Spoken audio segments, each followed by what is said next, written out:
Bonjour, comment ça va et comment va la santé?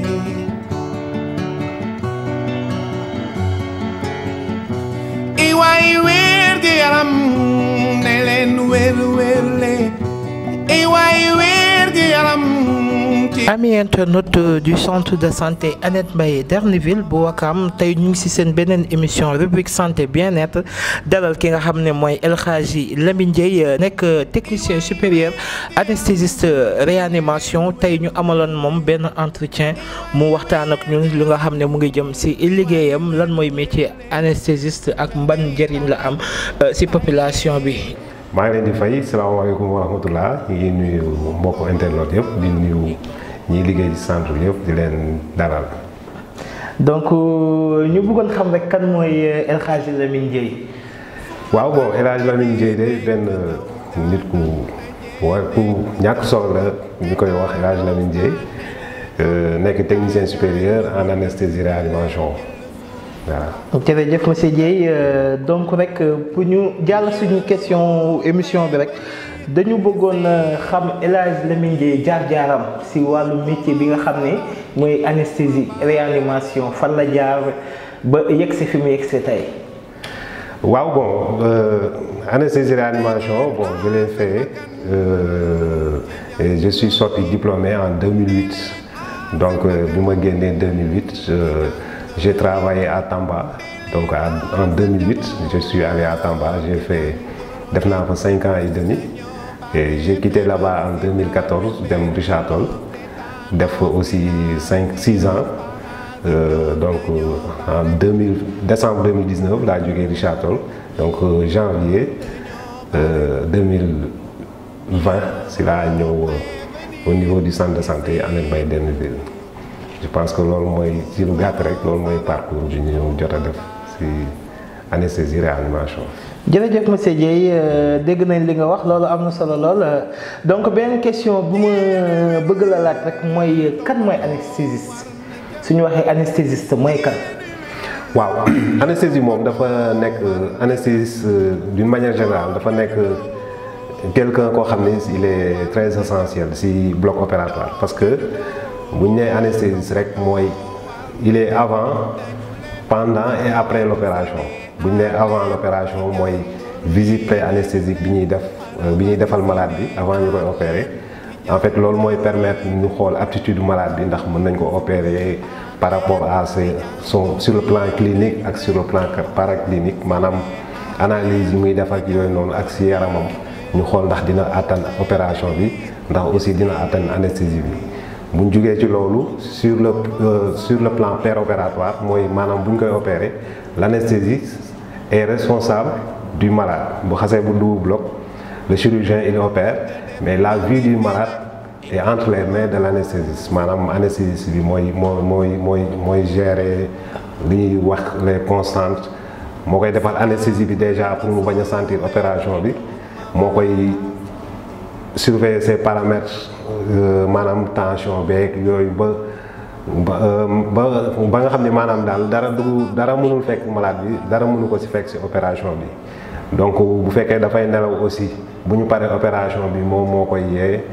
mooy def suivi post-opératoire maanaam bu malade bi génnee moom mooy responsable donc d'une manière générale je pense que anesthésie moom c'est très très important et très très sensible aussi par rapport aux opérations, aux actes opératoires qu'on doit poser. Je pense qu'ils sont avant, pendant et après l'opération. Donc je pense que d'une manière générale, c'est le rôle de l'anesthésiste. Donc il est avant l'opération, pendant l'opération et après l'opération, il est responsable. Du moment où on lui a présenté que le malade bi dañ ko war a opérer rek, donc le rôle du chirurgien, je pense que moom rôle am rek mooy ñëw opérer leneen li ci des yëpp maanaam lu aju ci dundu malade bi rek niñ ko war a kii ak yooyu yëpp mooy responsable anesthésiste la je pense que loolu mooy rôle anesthésie quoi. jërëjëf monsieur Dieye li nga wax am na solo macha allah donc bu ñu déggee ci li nga wax rek mooy maanaam anesthésiste bi moo nekk pendant avant et après souvent nag dañuy dégg ñuy wax anesthésie locale ak anesthésie générale tey ñu bëggoon xam ñaar yooyu lan mooy différence bi ak boo ñu ko mënoon développer pour ñii di seetaan émission bi mën a xam parce que souvent dañuy dégg ne nit ki dañ koy opérer fenn anesthésie locale lañ ko defal wante dañ koy opérer tamit muy nelaw anesthésie générale lañ koy defaral bon bëggoon nañu xam ñaari questions yi daal différence bi nga expliquer ñu ko. waaw anesthésie générale ak anesthésie loco-régionale sax la ñuy ëpp lu ñuy wax du benn parce que bu ñu nee anesthésie loco-régionale en tout cas bu dee si mag bu boobaa mën na bañ a nelaw mais bu dee anesthésie générale su boobaa malade bi on est obligé de l'endormir maintenant bu dee anesthésie loco-régionale par exemple léegi césarienne yi si ëpp léegi dootuñu nelaw dañ leen di defal anesthésie loco-régionale bi particulièrement rachi anesthésie bu boobaa dañuy rey yaram bi rek di dalee ci jumbax bi ba suuf la ñuy rey peut-être technique yi mën nañ ci bañ a dugg mais ñu xam ni loolu anesthésie loco-régionale la maintenant bu fekkee dafa nekk loo xam ni ci biir lañ koy opérer wala mu jëm ci kaw wala ci bopp wala yooyu des fois on est obligé de l'endormir maanaam def anesthésie générale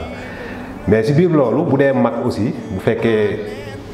loxo bi la ñuy opérer wala benn partie ci yaram bi mën nañ ko defal anesthésie loco-régionale parce que par exemple bu dee loxo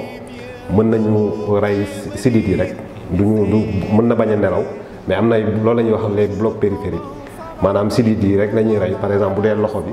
mën nañ ñëw ba ci sidit bi li ñuy wax nerf axillaire bi rek ñu nelawal foofu bàyyi li ci des boobaa du nelaw te du yëg dara ci yaram bi maanaam anesthésie loco-régionale moom bëri na ay façon dafa bëri ay façon am na li ñuy wax bloc tronculaire yi am na les blocs périphériques am na li ñuy wax péridural léegi sax jigéen ñu bëri ñi accoucher dañ koy préférer parce que moom la ñuy wax accouchement sans douleur loolu la ñuy wax péridural maanaam da ngay accoucher te doo yëg benn contraction loolu anesthésie loco-régionale la rachi anesthésie aussi dañ koy def ci césarienne yi donc ñaari yooyu d'une manière générale ñaar yooyu ñoo ci am anesthésie générale ak anesthésie loco-régionale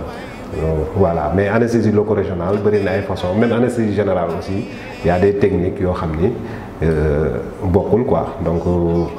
loolu moo ci am daal. jërëjëf monsieur Dieye donc pour ma bañ a génn foofu dama bëgg a xam ndax am na risque parce que souvent am na ñu nga xam ne tey dañu am problème sommeil yu profond. est-ce que tey par exemple bu ñu leen defee anesthésie générale. est-ce que am na risque ñu nga xam ne tey par exemple mën nga leen ko defal ñu am problème mu yeewu. loolooy njëriñu par exemple li ñuy wax visite pré-anesthésique parce que si tu fais une bonne visite pré-anesthésique di nga xam malade bi par rapport ak say ay bilan am ak yooyu noonu di nga xam malade bi ndax bu nelawee ndax dina yeewu wala du yeewu mais xam nga métier boo gis rek am na ay risques surtout rawatina anesthésie il y a beaucoup de risques mais quand même je pense que si on a fait une bonne visite pré-anesthésique je pense que si on parvient à endormir un malade normalement dina war a mën a yeewu ci jàmm incha allah je pense que ñi nga xam ne dañuy am ay sommeil profond ça dépend parce que anesthésie bi ngay def c'est juste ce dont tu as besoin maintenant bu fekkee tu as defoon nga visite pré-anesthésique bu baax je ne vois pas pourquoi ba joxe aptitude ni kii dina mën nañ ko anesthésier mën nañ ko opérer je ne vois pas pourquoi du yeewu quoi mais comme ni ma ko waxee sànq rek métier yëpp dafa bëri risque te ñëpp xam nañ ne anesthésie aussi bëri na ay risque mais bon yàlla baax na quoi donc on utilise juste les techniques qu'il faut pour réveiller les malades. jërëjëf monsieur Dieye donc man li ma la bëgg a laaj rek mooy xam nañ ne anesthésiste yi mënuñu leen génne ci wàllum opération bloc. anesthésiste est-ce que bëri nañ Sénégal. waaw manqué na nag bon am na fi mais manqué na anesthésie moom wax dëgg yàlla manqué na parce que man bi ma mujjee dégg gabu anesthésiste pour que vraiment tout le Sénégal soit fourni en anesthésiste suffisamment je pense que gap bi 210 la il manque 210 anesthésistes au niveau du Sénégal pour que tous les blocs du Sénégal puissent marcher bon maintenant comme ni des fois motivation yi mooy manqué des fois aussi stress ku xam ku wax anesthésie wax stress je pense que loolu moo tax ñu bëri duñ ko bëgg di def ñu bëri aussi duñ ko bëgg di def parce que y a bon pratiquement tu n'as pas de vie surtout boo nekkee ci côté àll beeg yooyu des fois tu es seul tu travailles 24 heures sur 24 je pense que loolu moo tax gars yi duñ koy bëgg di def ba pare aussi y a pas les motivations qu'il faut quoi je pense que loolu moo tax muy manqué mais bon tout le monde sait que anesthésie moom manqué na bu baax a baax ci réew mi. jërëjëf monsieur Dieye donc ñu génnee ci cadre bloc bi. ñu ñëwaat ci yow. ñu bëgg a xam kañ nga ñëw fi nga xam ne mooy ci centre de santé bi Annette Mbaye Derneville bu Ouakam.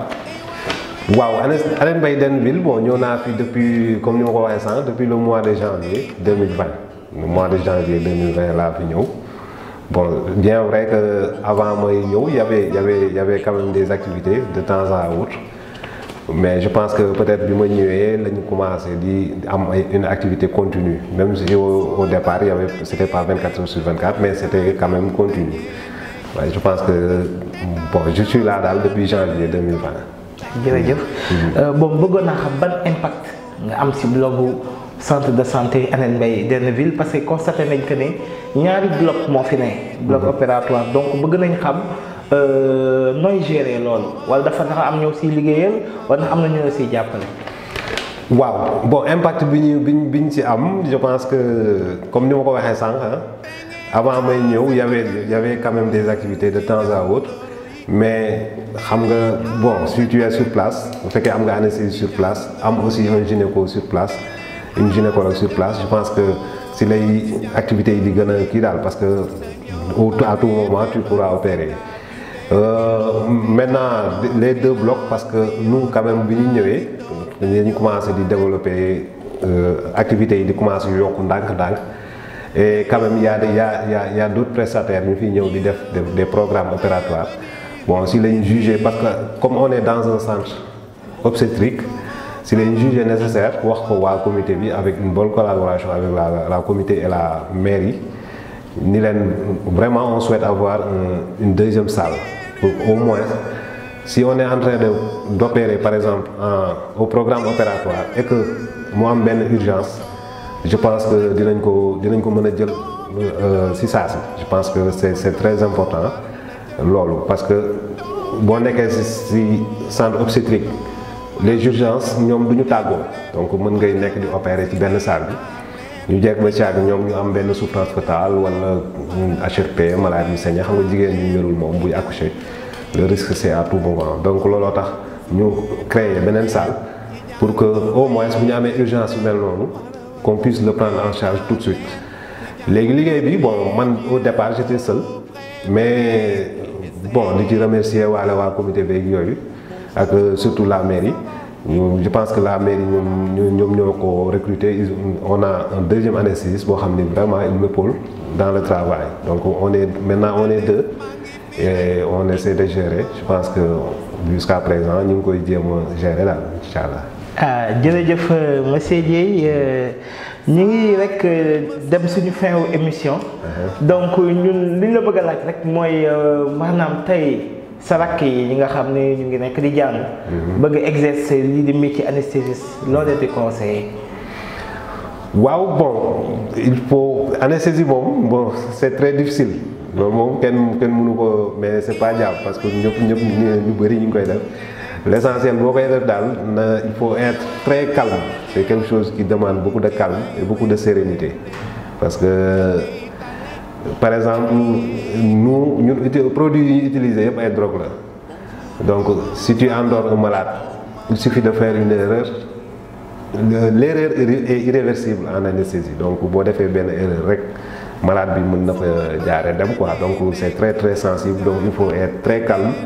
Et il faut aussi encourager les gens à faire l'anesthésie parce qu'il en manque donc suñu jeunes frères yi ñu leen di encourager bu baax a baax ñu dem defi ko pour jàpp ci daal parce que le système en a besoin